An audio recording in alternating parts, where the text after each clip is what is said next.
A curfew is also in effect right now in the city of Cleveland. It lasts through 8 o'clock tomorrow night. There's been some confusion, though, about its enforcement. News 5's OLIVIA FECTEAU took those questions to the American Civil Liberties Union of Ohio to learn how all of this works.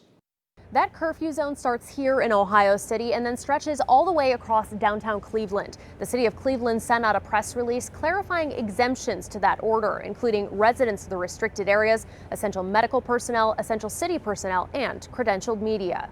One thing I will note about this curfew is that there's a considerable amount of confusion over its exact scope, who is covered, who isn't. The curfew covers both vehicles and people on foot in downtown Cleveland and parts of Ohio City. ACLU of Ohio board member Joseph MEAD says he personally wishes there had been better communication about this curfew. I do wish it had been rolled out a little more thoughtfully.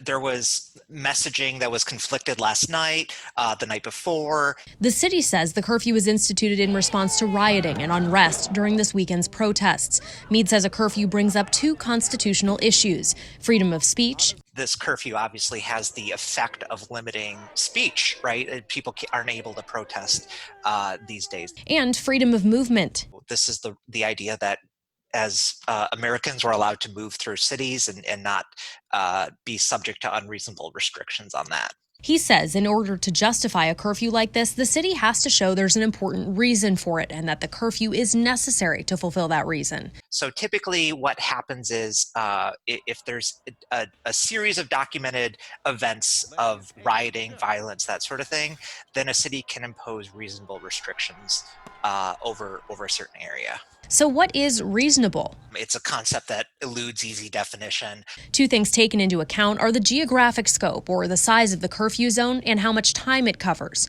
And I think that Cleveland is on the outer edge, certainly, of both of those. So what can people do to continue exercising their rights during a curfew like this? An easy option is go somewhere else that isn't covered by the curfew.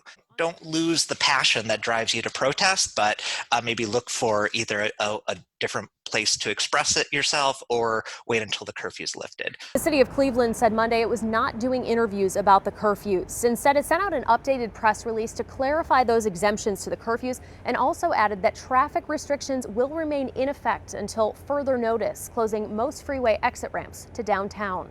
In Ohio City, OLIVIA FECTEAU, News 5.